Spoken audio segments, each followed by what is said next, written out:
O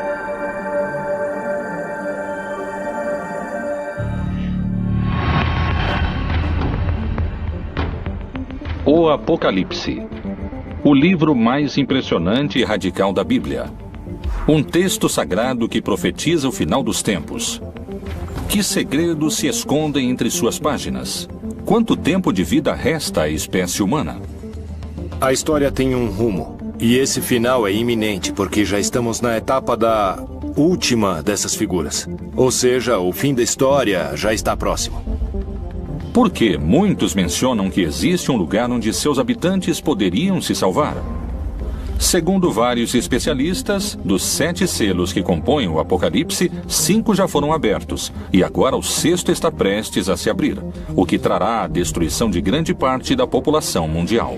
O caso está aí, mas há 7 selos. Quem nos dirá o que vai acontecer? E todos choram. Mateus está sugerindo a possibilidade de que não haja tanto medo no final dos tempos. Um grupo de cientistas detectou na natureza novos sinais que anunciariam um desastre natural com um poder destrutivo capaz de provocar a extinção da espécie humana.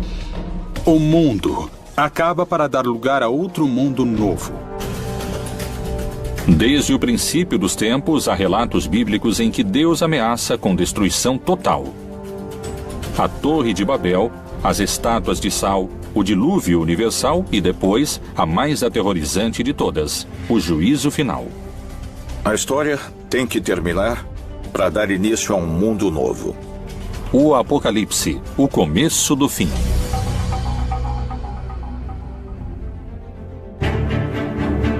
Ao longo da história, a ideia do fim do mundo provocou numerosas teorias. Algumas inspiraram esperança. Outras até provocaram suicídios em massa. Várias reavivaram o histórico enfrentamento entre a fé e a ciência. Mas, de modo geral, todas previram um final que nunca chegou. No entanto, hoje, vários cientistas e estudiosos da Bíblia consideram a possibilidade de que o fim do mundo esteja próximo.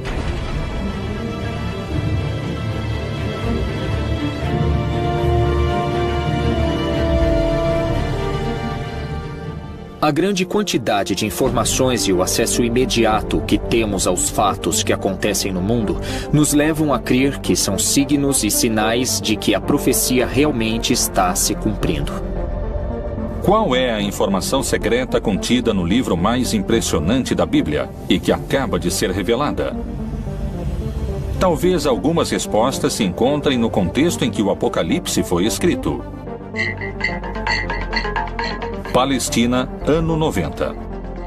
Pouco depois da morte de Jesus Cristo, os seguidores de sua mensagem cresciam em número no Império Romano. Mas, nessas terras, a ideia do Messias era sinônimo de rebelião política. O apóstolo João era uma figura-chave para os romanos. Ele descreve um império corrupto, assassino, perseguidor, que se opõe a essa verdade messiânica que eles interpretam. Então, ele vê esse mundo em estado de destruição. O livro do Apocalipse é uma fórmula literária em que, de alguma maneira, aqueles que o escreveram tentaram dar certa esperança às pessoas que estavam sofrendo uma perseguição. O autor do livro do Apocalipse se apresenta como um desterrado na ilha de Patmos e é geralmente identificado como o apóstolo João. O Império Romano concedeu a João um destino mais benévolo que ao resto dos seguidores de Cristo. Ele foi exilado na ilha de Patmos. Lá, ele teve as supostas revelações divinas que plasmou naquele que se tornaria o livro mais controvertido da Bíblia, o Apocalipse. O livro do Apocalipse foi escrito pela Igreja no último momento do Novo Testamento, por volta do ano 100, e significa a revelação. Através de visões proféticas, o livro parece prever a destruição do mundo de maneira progressiva até o retorno de Jesus, que regressará para julgar toda a humanidade e salvar os cristãos. A estrutura do texto é complexa. Contém etapas distintas, marcadas por 7 selos, 7 trombetas e 7 taças. A ideia da trombeta como aquilo que anuncia, a ideia da taça como aquilo que contém, que sustenta algo, que se derrama, a ideia dos selos como aquilo que, de algum modo, dá certificação. Os selos seriam acontecimentos que se deram de maneira constante ao longo de pelo menos 2000 anos. Existe a postura antiga, que considera que tudo anunciado no Apocalipse já aconteceu, e a postura futurista, que crê que está para acontecer. No entanto, creio que o Apocalipse é uma descrição de tudo o que tem sucedido no que poderíamos chamar de período da igreja, ou seja, para os crentes, desde o momento em que Jesus parte até que ele retorne. Tudo isso é o Apocalipse. O fundamental é que existe um valor da história, um julgamento da história, e quem tem o livro nas mãos é precisamente o Senhor Jesus Cristo. É Ele quem pode julgar sobre o que ocorre na história. De diferentes maneiras fala-se de uma destruição paulatina do mundo e do ressurgimento do mundo em torno de um novo céu e de uma nova terra.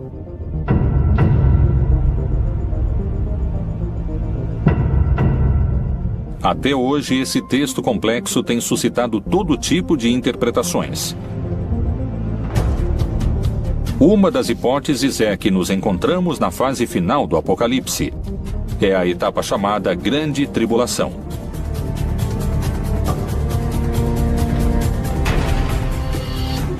Esse período se caracteriza por um dado central: um personagem que chega depois de aberto o primeiro selo. Parei sobre a areia do mar, e vi subir do mar uma besta que tinha 7 cabeças e 10 chifres. O que o Apocalipse diz é que então vai haver uma batalha em que o vencedor final será Cristo. Ele vai vencer o anticristo, a besta.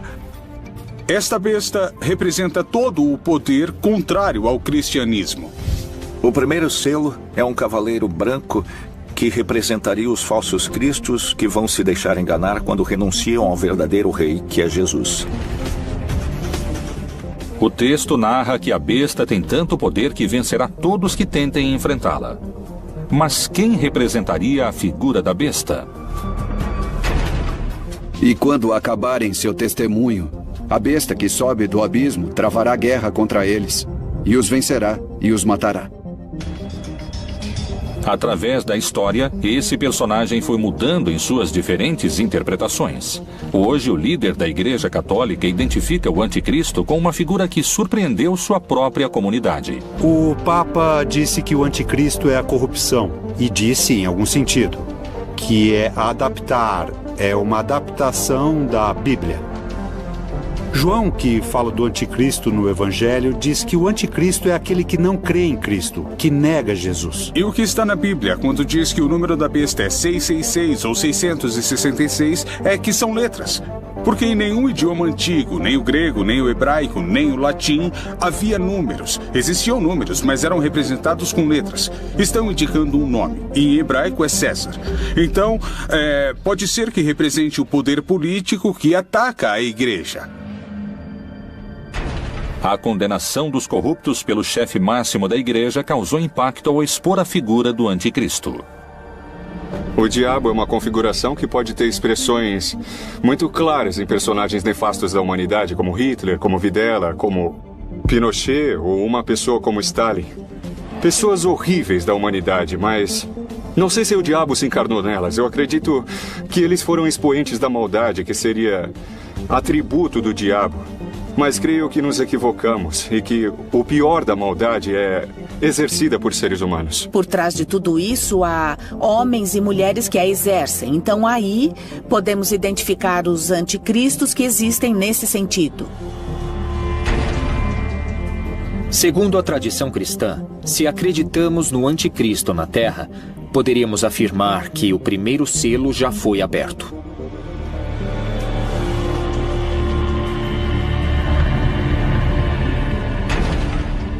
O segundo selo revela um cavalo vermelho, que significa a violência, a guerra, e que precisamente está descrevendo a guerra, a destruição da comunidade. O cavalo na América Latina, pelo menos no Cone Sul, era muito comum como meio de transporte. No Oriente Médio é muito mais restrito, há muito menos cavalos.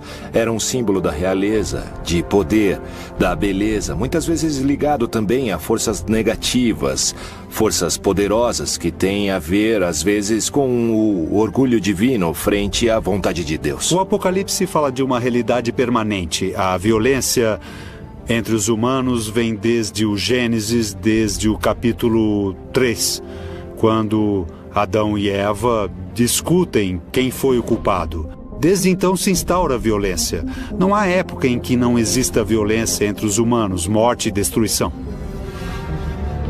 Se levarmos em conta que as duas guerras mundiais do século XX fizeram mais de 80 milhões de vítimas, é evidente, não podemos deixar de concluir que o segundo selo já foi aberto. O terceiro selo trata da fome. Uma pessoa em cada 9, 13% da população mundial, passa fome, segundo dados do último relatório da ONU. Quando falamos do Cavaleiro da Fome, efetivamente podemos saber que no mundo sempre houve fome. Hoje temos 850 milhões de pessoas morrendo de fome no mundo. Mas a fome ameaçou o mundo. É um cavaleiro que cavalgou ao longo de toda a história de toda a humanidade. Cada novo selo é muito mais poderoso que o anterior e faz mais vítimas na Terra. Se tivermos em conta a fome que hoje existe na Terra, definitivamente podemos dizer que o terceiro selo do Apocalipse foi aberto. O quarto selo é um cavalo preto, que desencadeia muitas enfermidades, a peste. E é algo que também pelos meios de comunicação conhecemos globalmente. Sabemos bem o que está se dando com as epidemias, com as endemias no mundo todo, e certamente nos faz refletir que isso estava anunciado ou estava dito no Apocalipse. O quarto cavaleiro do Apocalipse representa as diferentes pandemias que aconteceram no mundo. Podemos também situá-lo ao longo desses 20 séculos. Desde a peste antonina, do ano 160 depois de Cristo, até a época de Justiniano, em que houve outra pandemia importante. No século XII, houve a peste bubônica e no século XIV a peste negra. Como resultado, a população da Europa perdeu 1/4 de sua população. É muito interessante porque há uma parte do livro do Apocalipse que diz que 1/3 dos homens morreriam. Por estas 3 pragas foi morta a 1/3 parte dos homens. Pelo fogo, pela fumaça e o enxofre que saíam de suas bocas. E houve momentos na história em que literalmente morreram 1/3 ou 1/4 dos homens. E na nossa época, já no século XXI, estamos diante do H1N1 ou diante da epidemia da AIDS.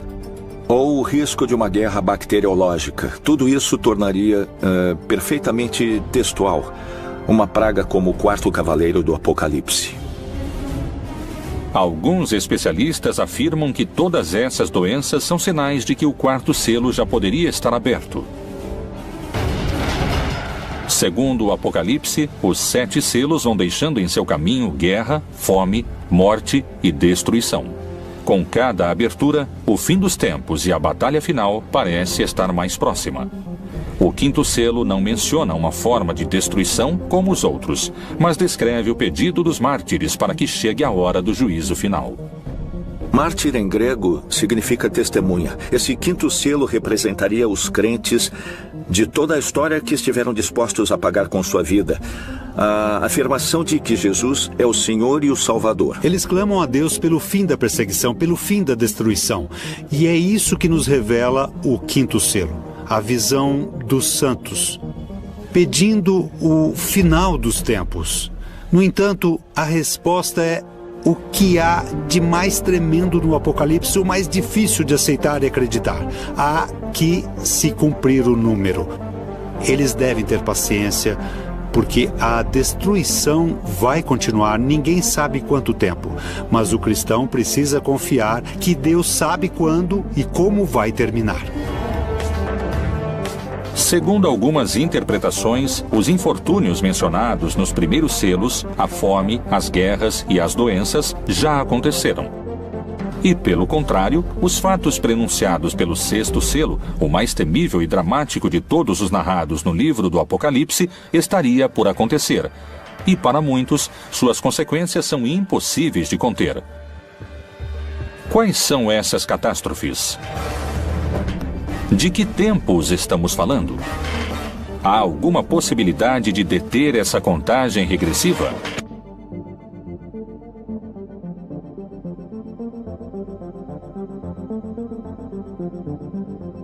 O Apocalipse, o livro mais misterioso da Bíblia. Supõe-se que foi escrito pelo apóstolo João com símbolos e mensagens ocultos para não cair nas mãos dos romanos, que o teriam destruído. Não queriam que a palavra de Jesus e seu movimento contra o império prosperassem. O mistério das 7 estrelas que viste na minha destra e dos 7 castiçais de ouro. As 7 estrelas são os anjos das 7 igrejas, e os 7 castiçais que viste são as 7 igrejas. Quando João, no Apocalipse, fala das 7 taças, das 7 igrejas, das 7 luzes, está falando de tudo relacionado com os últimos tempos e está falando numa linguagem apocalíptica. A linguagem apocalíptica não tem nada de literal, não se pode ler exatamente como está lá, é eufemística. Então, deve-se interpretá-la como sinais de difícil compreensão, como uma linguagem deliberadamente crítica. O número 7 representa um círculo, assim como a semana. Se falamos das 7 igrejas ou dos 7 anjos, mas também pode ter aspecto negativo se falamos do dragão, que é o diabo com 7 cabeças, ou da grande Babilônia, que está sentada sobre 7 montes. João visualizou bestas, monstros e enormes catástrofes naturais que destruiriam o mundo. No entanto, também descreveu um lugar que será salvo. E eu, João, vi a santa cidade, a nova Jerusalém, que de Deus descia do céu, adereçada, como uma esposa ataviada para o seu marido. Portanto, a chave para entender o Apocalipse é ver na Nova Jerusalém o novo povo de Deus. Diz que é dourado ou que é de ouro, porque o ouro no Apocalipse representa o caráter de Deus. Os crentes no final estarão tão cheios de amor, uns pelos outros, tão cheios de amor a Deus, que isso é descrito como uma cidade dourada. O Apocalipse fala de uma nova Jerusalém. Quando o Apocalipse foi escrito, ou pelo menos quando foi editado, a cidade de Jerusalém já havia sido destruída. Estava em ruínas. Quem são esses eleitos mencionados no texto sagrado? Como é o povo que se salvaria do fim anunciado pelo Apocalipse? Poderia existir no mundo um lugar com essas características? Michoacán, México. A quase 700 quilômetros ao sul do Distrito Federal, na chamada Terra Quente do estado, encontra-se Nova Jerusalém. Essa localidade é ao mesmo tempo uma cidade e uma comunidade religiosa. Seus habitantes têm uma interpretação particular do Apocalipse. Aqui no México temos um estado que se chama Michoacán, onde um sacerdote, o Padre Labor, por volta de 1973, iniciou um movimento para que seus paroquianos fossem viver em comunidade. Em Nova Jerusalém há um povo muito crente que acredita que com suas rezas vão salvar o mundo.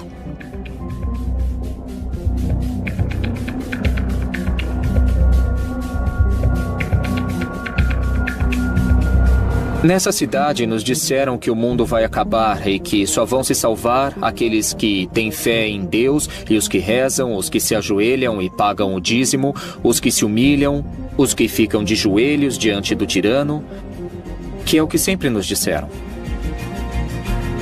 Como começou essa ideologia que hoje define a vida cotidiana de cerca de 2.500 pessoas?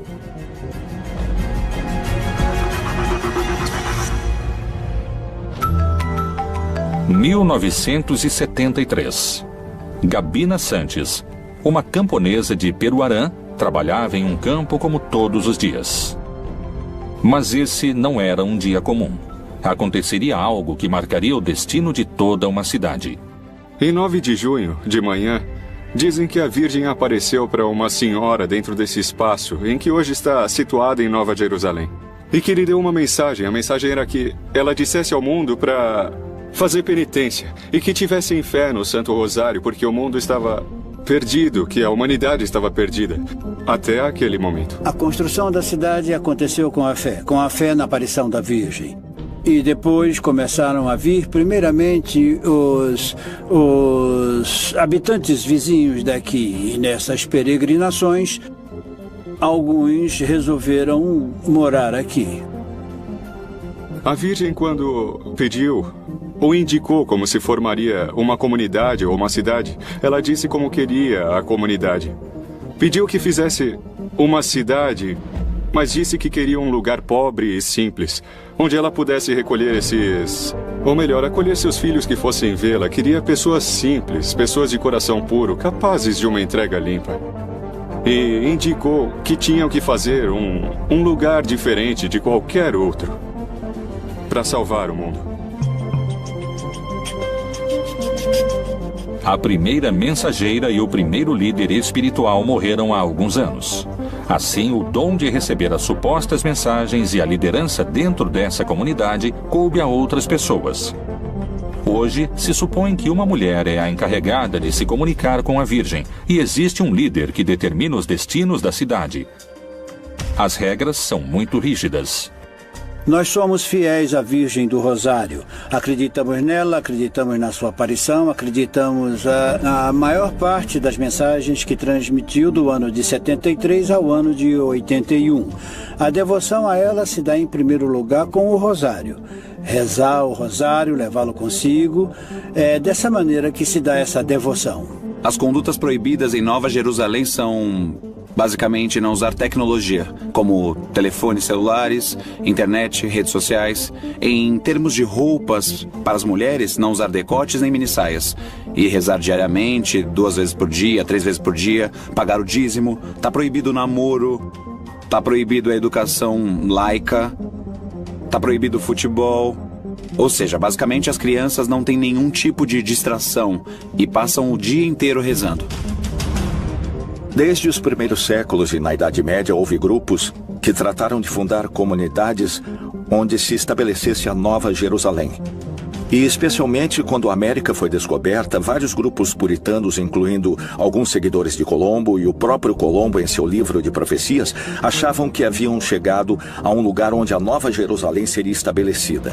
Então a Nova Jerusalém em vários lugares da América Latina representa a Nova Israel, ou seja, os crentes judeus e não judeus do mundo todo, que no final dos tempos serão um conjunto de seres humanos que adquiriram um caráter parecido ao de Deus e, portanto, é representada com o ouro como uma cidade resplandecente, porque sua natureza é uma natureza sublime. Poderia a cidade Nova Jerusalém ser o único lugar isento da destruição global do Apocalipse anunciada no 6º selo? Talvez só o tempo tenha a resposta. E quais são os desastres descritos no 6º selo do Apocalipse? Fala de cataclismos e de fenômenos naturais, que também são destrutivos para a comunidade perseguida, mas que refletem de modo mais direto que é Deus quem controla a história. Porque é Ele que, nesse caso, desencadeia os fenômenos naturais. Nos 4 primeiros cavaleiros, quem os desencadeia são os inimigos. Mas, nesse caso, é Deus mesmo quem controla a natureza. Em toda a Terra vai haver um grande terremoto que dará origem ao começo desse cataclismo apocalíptico que marcará a diferença entre o fim dessa época, ou éon, e o novo éon, ou a vida eterna. Uma das teorias sobre Nova Jerusalém indicaria que essa comunidade também seria protegida desse último selo. Ela tem características geológicas em seu subterrâneo, onde se juntam placas de cobre, ferro e metais, que tornam a terra mais forte para resistir a um tremor. Possíveis coincidências se ocultam entre os textos do Apocalipse. Será a natureza quem definirá o final dos tempos? Que segredos se escondem entre suas páginas em relação a terremotos e vulcões? A interpretação de vários estudiosos da Bíblia sugere um cenário dramático na etapa mais destrutiva, que profetiza uma devastação planetária. O que é o Anel de Fogo? Por que alguns cientistas afirmam que nele poderia se desencadear uma destruição maciça e que coincide com a descrição do sexto selo? O significado do Anel de Fogo, que basicamente rodeia todas as costas pacíficas do Oceano Pacífico, é a colisão das placas. Nessas zonas de colisão de placas continentais e placas oceânicas ocorrem fenômenos vulcânicos e sísmicos. Isso coincide basicamente com o Cinturão de Fogo, o Anel de Fogo do Pacífico. De que modo estão mencionadas no livro do Apocalipse as consequências do sexto selo? Mas quanto aos covardes, aos incrédulos, aos abomináveis e aos homicidas, e aos que se prostituem, e aos feiticeiros, e aos idólatras, e a todos os mentirosos, a sua parte será no lago que arde com fogo e enxofre. O que é a segunda morte? Do ponto de vista geológico e astronômico, os fenômenos são basicamente a extinção do Sol. O Sol vai passar a ser um gigante vermelho, aumentará significativamente de volume e absorverá nesse crescimento tanto o Mercúrio quanto Marte. A proximidade do Sol fará com que o planeta se aqueça muitíssimo e nesse momento desaparecerá a vida. E havendo aberto o sexto selo, olhei, e eis que houve um grande tremor de terra. Quando se abre o sexto selo do Apocalipse, ocorrem terremotos. Aqui a palavra é literal.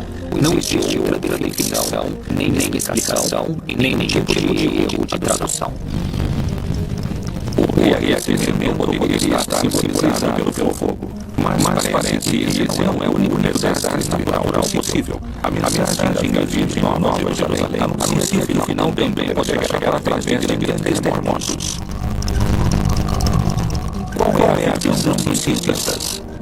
Tal como o Anel de Fogo também existe um dos maiores terremotos da América Latina.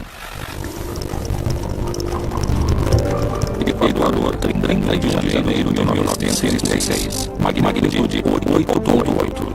Chile, 22 de maio de 1960, magnitude 9.5.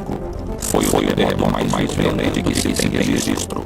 4 mil pessoas morreram e cerca de 2 milhões perderam seu lar. México, 19 de setembro de 1985, magnitude 8.1. Mortos, 20 mil. Haiti, 12 de janeiro de 2010, magnitude 8.0. 220 mil pessoas morreram. Os pontos do mundo com maior atividade sísmica se encontram próximos de alguma falha, que é a união entre duas placas tectônicas. Toda a costa ocidental da América, não só da América Latina, mas também da América do Norte, que é parte do Cinturão do Fogo Pacífico, tem atividade sísmica permanente, e graus baixos até graus altos, mas sempre está relacionado ao movimento das placas tectônicas, como é o caso também do vulcanismo. Porque se levantará nação contra nação e contra reino. E haverá terremotos em diversos lugares. E haverá fome, tribulações. Essas coisas são os princípios das dores. O aumento da grande quantidade de terremotos que vem acontecer desde 2009 é um fenômeno que a ciência investiga e para o qual ainda não pôde dar uma verdadeira explicação.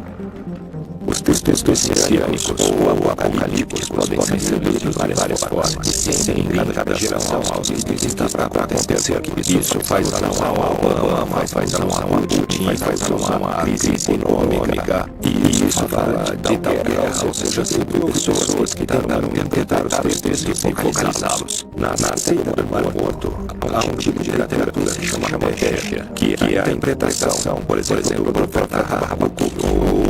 E aí eles fazem isso a texto bíblico e eles agregam. Essa figura é tal pessoa que existe hoje, ou seja, querem ajudar o texto e adaptá-lo. Ou dizer isso explica o que está acontecendo hoje em dia. No início do século XX, começaram a surgir os primeiros sismógrafos que haviam começado a ter um registro mais pesado da atividade sísmica até o presente, com melhores equipamentos e uma maior quantidade de equipamentos para registrar a atividade sísmica. E assim podemos verificar com maior precisão todos os sismos que ocorrem no planeta.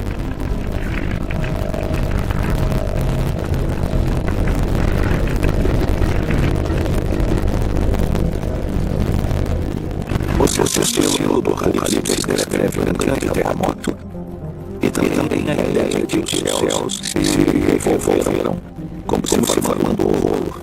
Agora, claro, toda a descrição desse selo é feita com a palavra da cosmogonia antiga.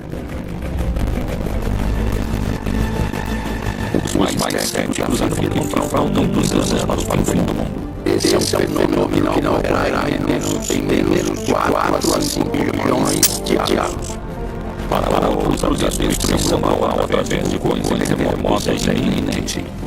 A essência desses símbolos continua sendo vigente na ideia de que a história tem de terminar para dar início a um mundo novo. Vários cientistas concordam com a análise de alguns cientistas. Vivemos em tempos apocalípticos e o fim do mundo não pode começar a qualquer momento. Vamos assistir ao final do mundo, dos tempos, bastante forte e muito caótico. O sol, a lua, as estrelas vão cair. E Jesus irá se estabelecer na terra e vai separar os que seguiram dos que não seguiram. Qual é a evidência que confirmaria o poder retorno de Jesus antes do fim dos tempos? Talvez a resposta se encontre nos livros da Bíblia.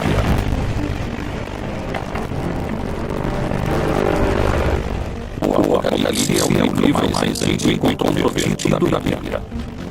Tanto no Antigo como no Novo Testamento, vários profetas preveram como seria o mundo em tempos apocalípticos.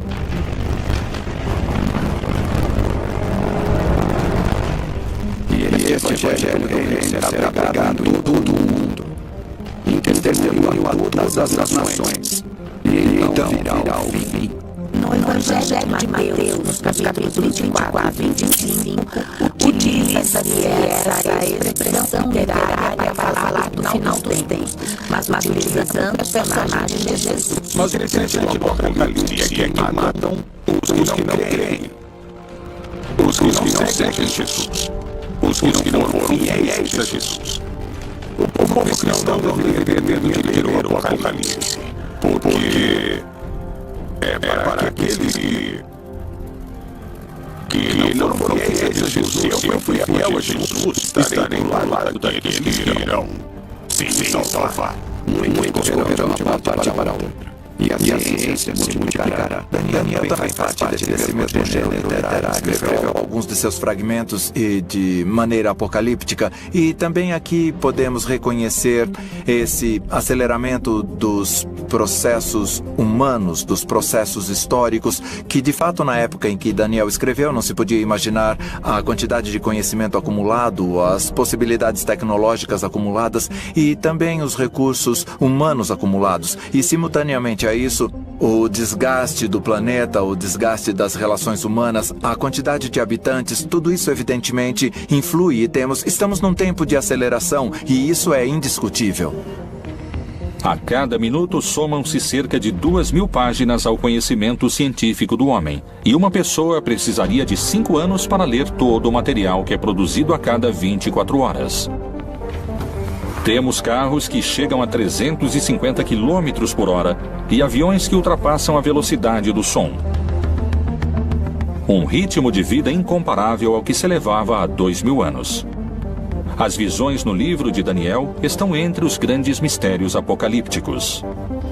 São símbolos de que a sociedade humana em sua história chegará a um ponto tão instável que ela própria vai desmoronar. Tudo isso está simbolizado por um cataclismo como acontece em toda a literatura apocalíptica. O julgamento da história é um elemento no qual crê o cristianismo. Nós o chamamos de parúsia. É a vinda do Senhor Jesus no final dos tempos como juiz da história e da vida de todos os seres humanos. É verdade que nosso momento histórico tem uma peculiar consciência da decadência da história humana.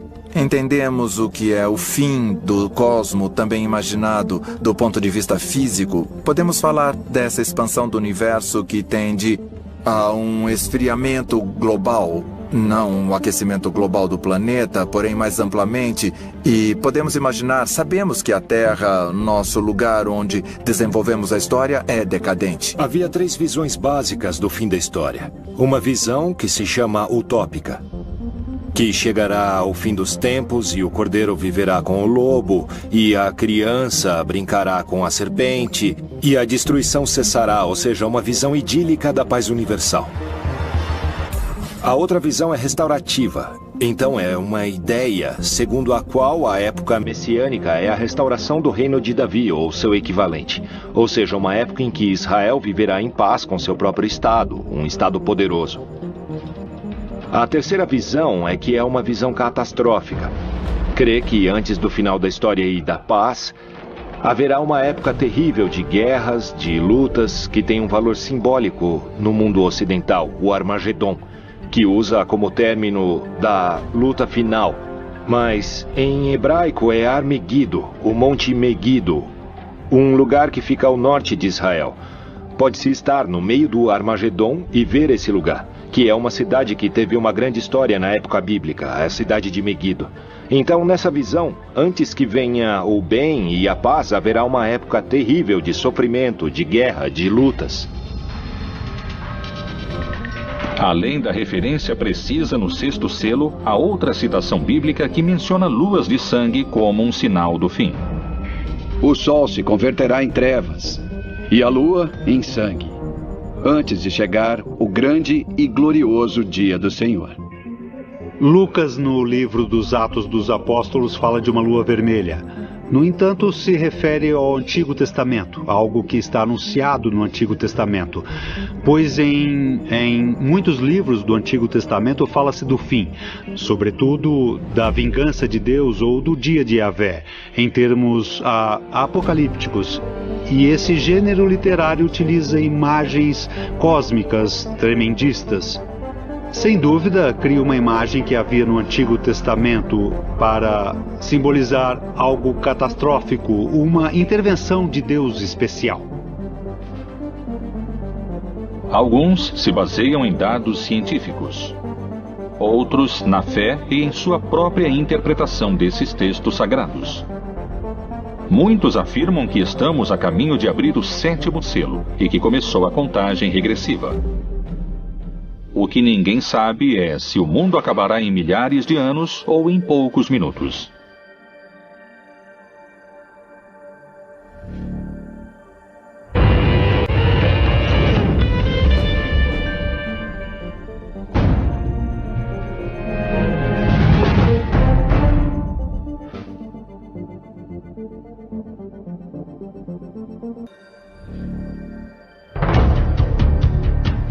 As profecias apocalípticas têm um espaço próprio no livro mais importante da história, a Bíblia. Depois das catástrofes do 6º selo, o texto descreve a abertura do 7º, em que 7 anjos tocarão 7 trombetas e 7 taças serão derramadas. Esse selo anuncia o fim dos tempos e a batalha final. E vi outro grande e admirável sinal no céu.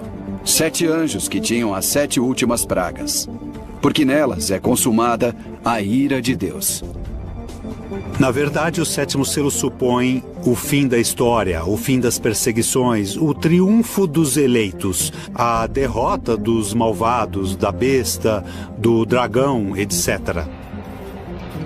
O Apocalipse também mostrou ao longo de todo o texto que quem comanda a história é Deus, que ele inclusive permite aos maus e aos cataclismos atingirem os eleitos. E finalmente o sétimo selo revela o triunfo divino, a instauração do reino de Deus no mundo.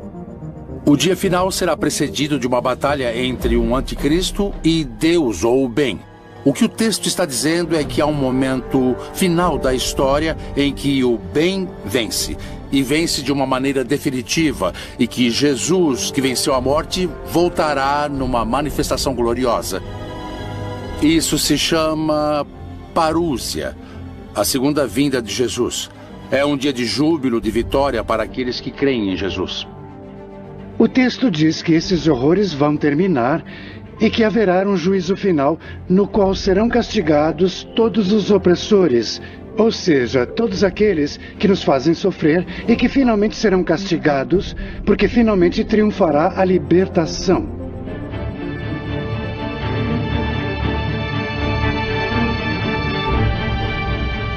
É uma mensagem de esperança. Mais tarde, a igreja transmitiu isso como se fosse uma revelação sobre o que vai acontecer depois da morte. Que haverá um juízo final sobre todos, ok?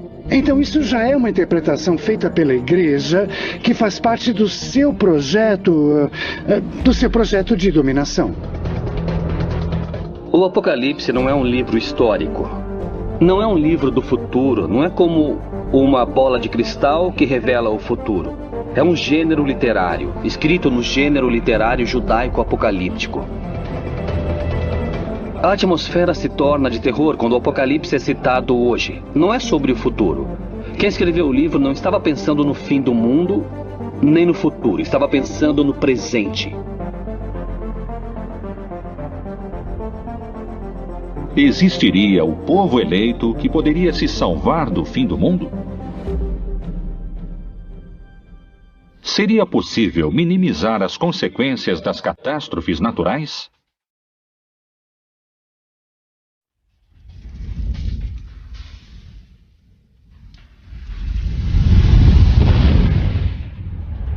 Se as interpretações recentes estiverem corretas, estaríamos em contagem regressiva. Seria preciso um milagre para nos salvar? O Apocalipse seria o melhor roteiro de um filme de ficção ou a advertência de um final anunciado? Só o tempo trará essas respostas.